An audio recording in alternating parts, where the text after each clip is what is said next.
Good day, sir. Good day, classmates. Today, we will delve into the profound literary legacy of Jose Rizal, the national hero of the Philippines as a novelist.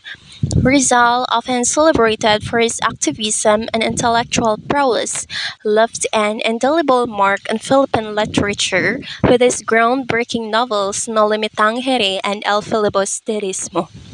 These masterpieces not only captivated readers with their compelling narratives, but also served as powerful critics of Spanish colonial rule in the Philippines.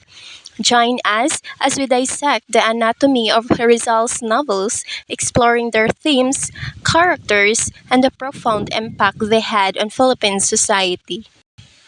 The paragraph explains that Rizal said Noli Me Tangere was like a bridge connecting two important events: the time when people started speaking out against Spanish rule and when they actually fought back in 1896. It was a warning sign that things needed to change. El Filibusterismo was like a big message showing how people were feeling angry and ready to fight for what was right, even though they couldn't fix everything that was wrong. These books were like a big alarm for Spain, showing them that if they didn't start treating the Filipino people better, things would get much worse. Now, we're going to talk about No Limitang Here, which is a really important book written by Jose Rizal. This explains that in 1877, Jose Rizal began famous for writing a book called Anolimitang Here.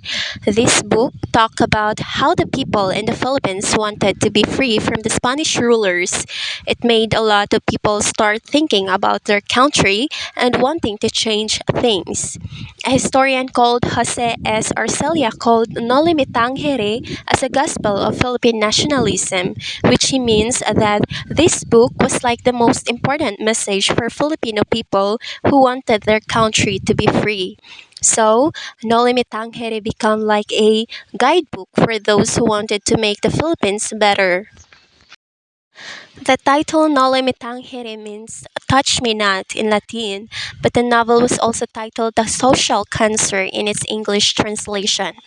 So this explains that the title No Limitang Here means Touch Me Not in Latin. It's like saying don't touch me, but when the book was translated into English it was so called the social cancer. These titles like saying that there's a sickness in society, so whether you call it nolimitangere or the social cancer, the book is about showing how there are problems in society that need to be fixed. The Novelist plot revolves around Crisostomo Ibarra, the son of a wealthy Creole landlord who is engaged to Maria Clara, the daughter of Santiago de los Santos or Capitan Tiago. Ibarra is sent to abroad to study. The similarities to Rizal's life are obvious. In the story of Noli Me Tangere, there's a guy named Crisostomo Ibarra. He's rich and engaged to a girl named Maria Clara, whose father is Capitan Tiago. Ibarra goes to study in another country, which is a lot like what Jose Rizal did in real life. So the story is kind of similar to Rizal's own life, which makes it even more interesting. Ibarra's father runs afoul of local officials and is accidentally killed by the Spanish tax collector. This explains that in the story, Ibarra's father gets in trouble with some local officials and is accidentally gets killed by the Spanish tax collector. It's a really sad part of the story because Ibarra loses his father and it makes him want to change things in his town even more. Rizal used his novel to criticize the government and the church. In his book, Rizal wanted to show that the government and the church were not doing a good job. He pointed out their mistakes and the bad things they were doing. Rizal believed that the government and the church needed to change so that people could live better lives. So he wrote his book to tell everyone about these problems and to encourage them to make things better. To explain this paragraph, when Ibarra comes back to the Philippines, he really wants to help his people become independent by teaching them. So he starts a school, but this makes some powerful people angry, and they start causing problems for him. Things get even more complicated when the new priest, Father Salve, falls in love with Ibarra's fiancée, Maria Clara. But their love story doesn't end well, and Father Salvi looks like a bad guy. This part of the story made some priests upset because it showed them doing things they shouldn't be doing. This paragraph explains that at a big event, Ibarra opens his school for everyone to see, but then during a dinner party, Father Damaso says something mean about Ibarra's dead father. Ibarra gets really angry and almost hurts the friar. Because of this, Ibarra gets kicked out of the church and can't see Maria Clara anymore. The friars even stop Maria Clara from seeing Ibarra. Father Damaso sets up Maria Clara to marry a Spanish guy named Linares. So, this paragraph explains that things get even more complicated when people accuse Ibarra of planning a rebellion against the government. They find letters from Maria Clara that seem to prove it. Ibarra gets really mad at Maria Clara, but then she tells him that her real father is Father Damaso. Ibarra forgives her for lying. He runs away with his friend Elias on a boat, but they're seen by the police. There's a fight and someone dies, but we don't know who survives. Meanwhile, Maria Clara decides not to marry Linares because she thinks Ibarra is dead. To explain this paragraph, Father Damaso talks to Maria Clara and tries to convince her that Ibarra can't give her the fancy life and status of a Spanish rich person. But Maria Clara says she loves Ibarra no matter what. Then she says she'll kill herself unless she can become a nun.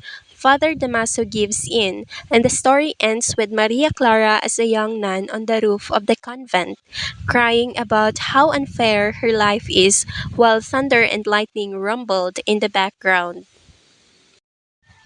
Now let's proceed to Noli Me Legere. When we say Noli Me Legere, it is a Latin phrase that means don't read me. The Spanish were furious with Rizal's novel. They refused to allow it to be imported into Manila. As a result, only a small number of copies of Nolime Tangere entered the Philippines. The friars whom Rizal criticized spoke despairingly on the book and threatened excommunication to anyone who read it. So this explains how that the Spanish people were really angry about Rizal's book.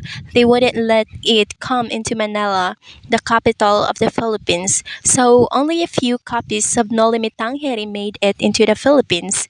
The friars who Rizal talked about in the book didn't like it at all.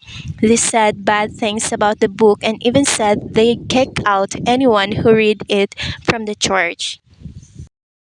The government and military officials responded by beating anyone caught with a book. So this explains when the government and soldiers found people with a book, they would hit them. They didn't want anyone to read it, so they punished anyone who had it. They were really strict about it, trying to stop the book from spreading.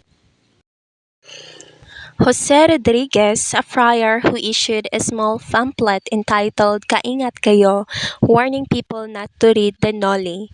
This explains that a friar named Jose Rodriguez made a little book called Kaingat Kayo, which means be careful in Filipino. He told people not to read Noli Me Tangere. He wanted to warn them that it was a bad book and they shouldn't read it. Augustinian Father Salvador Font expressed censorship and condemnation of the Noli.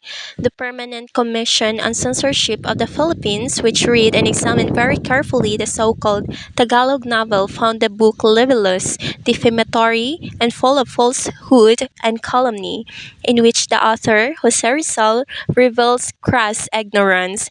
This explains that Father Salvador Font, who was an Augustinian friar, also said bad things about No Limit Tangere. He criticized the book and said it was bad.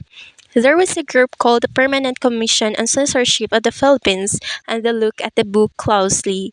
They said it was full of lies and insults, and that Rizal didn't know what he was talking about.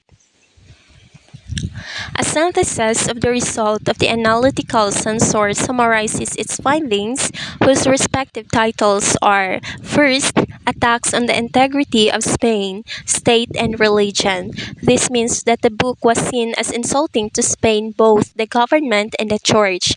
Second, attacks on the administration, the Spanish employees of the government, and the courts of justice. This means that Rizal's book was said to be critical of how the Spanish government and courts were run, and it criticized the people who work for them.